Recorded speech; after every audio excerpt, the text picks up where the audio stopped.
जय महाराष्ट्र. मी रुजुता लुकतुके.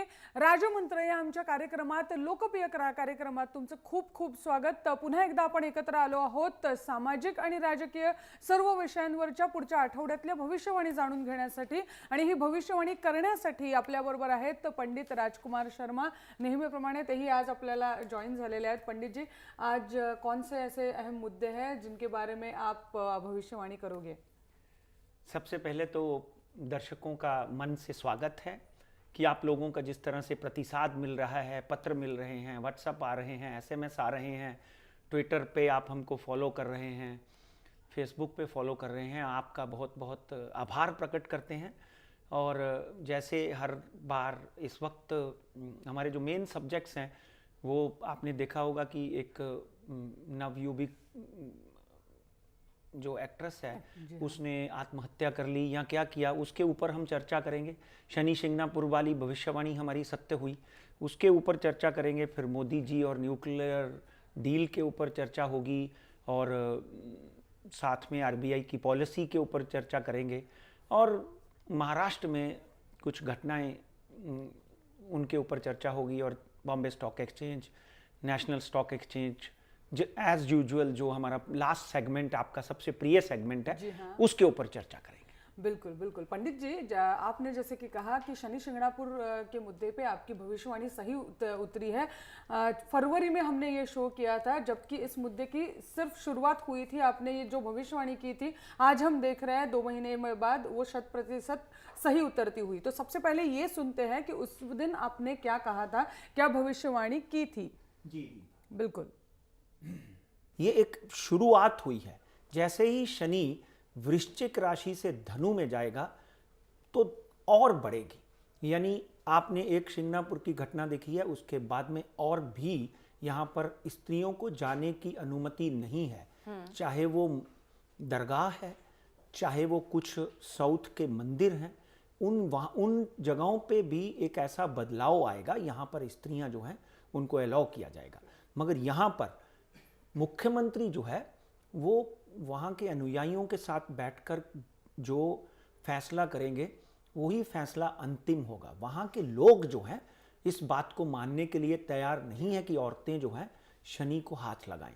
यहाँ पर एक बात ध्यान से सुन लें कि हमारा एक देश ऐसा है, यहाँ पत्थर भी पूजे जाते हैं और शनिदेव की आराधना स्त्री हो या पुरुष सब कर सकते हैं। मगर किसी भी आइडियल को छूना, चाहे वो पुरुष है चाहे स्त्री है, वो नहीं छूना चाहिए। मैं तो अभी भी बोल। पंडित जी, आपने कहा था कि धर्मपीठ को भी ये निर्णय लेना पड़ेगा कि महिलाओं को अनुमति दी जाए चबूतरे पे आने के लिए। तो वो दिन कल आया हुआ है जहां की मुंबई उच्च न्यायालय ने भी कहा है, उच्चतम न्यायालय ने, कि महिलाओं को प्रवेश मिलना चाहिए। लेकिन उसके बाद जो बखेड़ा हुआ आज हमने देखा। सबसे पहले बहुत बहुत बधाइयाँ आपको कि आपकी भविष्यवाणी 100% सही निकली है। और उसके बाद जो बखेड़ा कल और आज हमने खड़ा हुआ देखा है, इसके बारे में लेके क्या अब इसके बाद सब सुलझ जाएगा और वाकई महिलाओं को प्रवेश मिलेगा चबूतरे पे? हाँ, देखिए, सबसे पहले तो ये बाइट के लिए थोड़ा क्षमा चाहते हैं कि बाइट हमारी, क्योंकि दर्शकों ने ये कार्यक्रम देखा है और आपके द्वारा उसकी प्रतिक्रिया हमको आई है। मगर मित्रों, यहाँ पर जो इन्होंने सवाल किया है वो सवाल धर्म से रिलेटेड है। आप आज धर्म को रिप्रेजेंट करता है 9 ग्रहों में गुरु जो है धर्म को रिप्रेजेंट करता है और गुरु के साथ में राहु जो है वो बैठा हुआ है। इस वक्त गोचर में जब हम आज की कुंडली का निर्माण करते हैं, इस वक्त की 8:05 की कुंडली का निर्माण करते हैं, तो गुरु के साथ में राहु बैठा होना, यानी धर्म के साथ में राक्षस ग्रह, दैत्य ग्रह बैठा होना, कहीं ना कहीं चांडाल योग का निर्माण करता है। तो आप ये समझ लें कि इस तरह की घटनाएं, ये अभी शुरुआत है। प्राची देसाई ने शुरुआत की है और ये एक अच्छा कदम है, इस बात में कोई दो राय नहीं।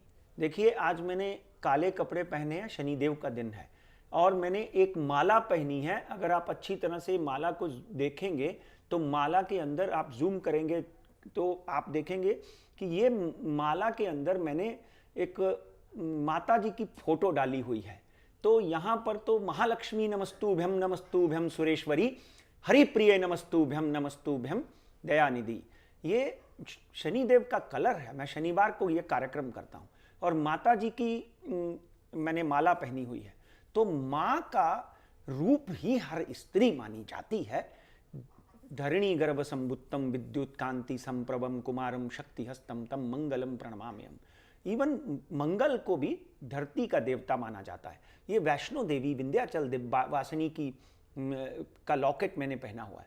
तो शनिदेव के चबूतरे पर जाकर या किसी दरगाह में जाकर या किसी साउथ के मंदिर में जाकर किसी स्त्री द्वारा पूजा करने से कुछ भी बदले जाना वाला नहीं है। सतयुग में अगर हम चले जाएं तो ऐसी अनेकों घटनाएं हमारे सामने आती हैं। यहाँ पर स्त्रियों को उन 5 दिनों में भी पूजा करने का अधिकार था। इसलिए मित्रों, ये बात बहुत जरूरी है कि आप बवंडरों से, अंधकार से बाहर निकलो। Buddha said very clearly, a man who is not educated is blind. इसलिए हमको इस ब्लाइंडनेस से बाहर आना चाहिए। अगर हम स्त्री को सीता कहते हैं, पद्मावती कहते हैं, लक्ष्मी कहते हैं, तो उसको हम वो अधिकारों से वंचित क्यों रखा जाए जो अधिकार। और मैं तो ज्योतिषीय आधार पर ये आपके समक्ष रख रहा हूं कि कहीं ना कहीं शनिदेव के मंदिर में जाकर, क्योंकि नीलांजनम समाभासम रविपुत्र जमाग्रजम छाया मारतंड संबुत्तम तम नमामि शनेश्वरम। शनिदेव का जन्म छाया के माध्यम से हुआ। यम उनके भाई हैं, सूर्य उनके पिता हैं। तो कहीं ना कहीं अगर हम शनिदेव की भी बात करते हैं तो उनका जन्म भी एक स्त्री के द्वारा हुआ है। फिर स्त्री को उनकी पूजा करने का अधिकार क्यों नहीं? ये मैं अपने समाज के लोगों से, उन ठेकेदारों से पूछ रहा हूं। हाँ ठीक है, आप हाथ मत लगाइए देवता जी को, हाथ मत लगाइए, मगर आप बाहर खड़े होकर जैसे पुरुष आते हैं वैसे आप आकर प्रणाम करें, आशीर्वाद लें। और कहीं ना कहीं ये शुरुआत जो है, मैं इन लड़कियों का अभिनंदन करता हूं और उनको बधाई देता हूं कि ये शुरुआत बहुत अच्छी हुई है और definitely it is going to go long way. और अगले 3 से 4 सालों में इस तरह की जो गलतियां धर्म संसद के माध्यम से होती थी वो खत्म हो जाएंगी। बिल्कुल, फिलहाल धर्म सांसद ये मानने के लिए राजी नहीं है और वो सर्वोच्च न्यायालय में जाने की बात कर रहे हैं। लेकिन आपने जैसे कहा उसी में काफ़ी एक सकारात्मकता है कि धर्म सांसद को भी ये मानना पड़ेगा कि आगे चल के वो महिलाओं को जो है वो सम्मति दे चबूतरे पे आकर दर्शन लेने के लिए। और एक ऐसा ही मुद्दा आजकल असमंजस का बना हुआ है, वो है भारत माता की जय की घोषणा के बारे में। जो है अपनी मर्जी से उसके बारे में विधान और बयानबाजी कर रहे हैं। इस मुद्दे को आप कैसे देखते हो धर्म और भविष्य की नज़र से? देखिए, जब हम ग्रहों की बात करते हैं तो ग्रहों में 9 ग्रहों में एसेंडेंट लगन से लेकर 12वें ग्रह तक युद्ध, क्लेश, शरीर, सेहत, ये सब कुछ दिखाई देता है। फिर मैं गोचर की अगर बात करता हूं तो कहीं ना कहीं शनि और मंगल इकट्ठे बैठे हुए हैं। मैं राजमंत्र के माध्यम से बहुत बार ये बात कह चुका हूं कि राजनीति का स्तर गिरेगा। अब यहां पर एक बात तय है कि राजनीति के साथ साथ में ये राजनीति ही है।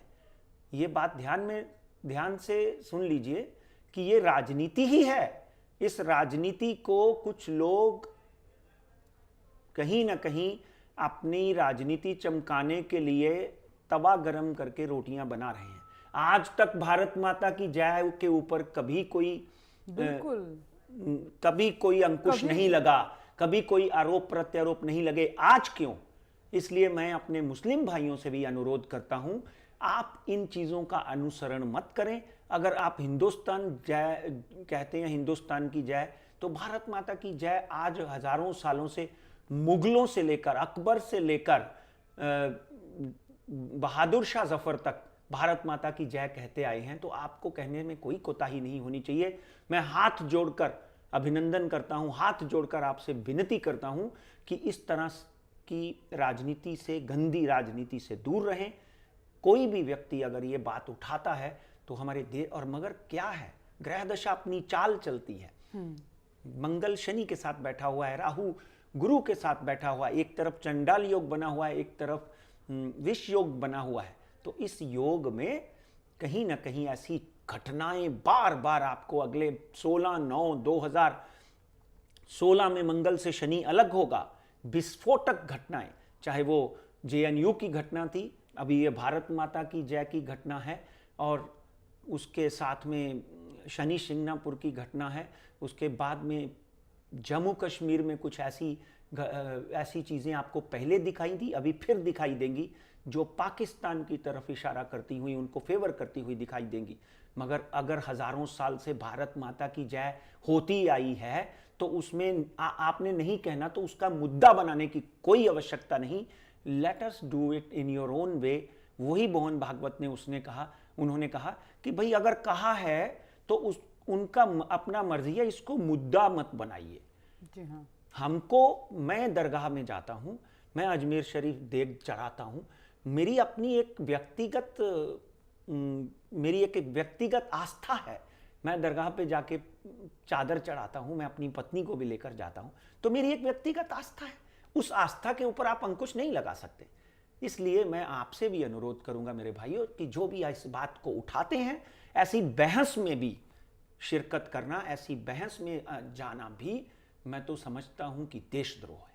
बिल्कुल, मतलब ये सिर्फ राजनीति हो रही है, भारत माता की घोषणा बिल्कुल राजनीति से प्रेरित है, अपनी राजनीति की रोटी चमकाना चाहते हैं। बिल्कुल, लोग उन भले बुरे सिंपल शरीफ अनपढ़ लोगों को उठाकर ये कहना चाहते हैं कि चलिए मैं तुम्हें सूर्य पर चांद की अंगीठी पर रोटी बनाकर खिलाऊंगा। नहीं होना।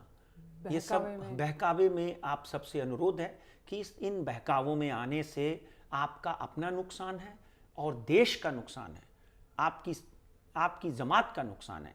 इसलिए भारत ही एक ऐसा देश है जिसमें हम गंगा यमुनी तहजीब में रहते आए हैं। मुस्लिम लड़कियां हिंदू भाइयों को राखी बांधती हैं, हिंदू लड़कियां मुस्लिम भाइयों को राखी बांधती हैं, एक की पंडाल में नमाज पढ़ी जा रही है और गणपति रखे जा रहे हैं। ये हमारे ही देश में होता है और ये हमारे ही देश में होगा। It happens only in India. और ये परंपरा जो है वो बरकरार रहे। प्रोग्राम के माध्यम से यही हम हमारे यही हम दर्शकों को प्रार्थना कहेंगे। बिल्कुल।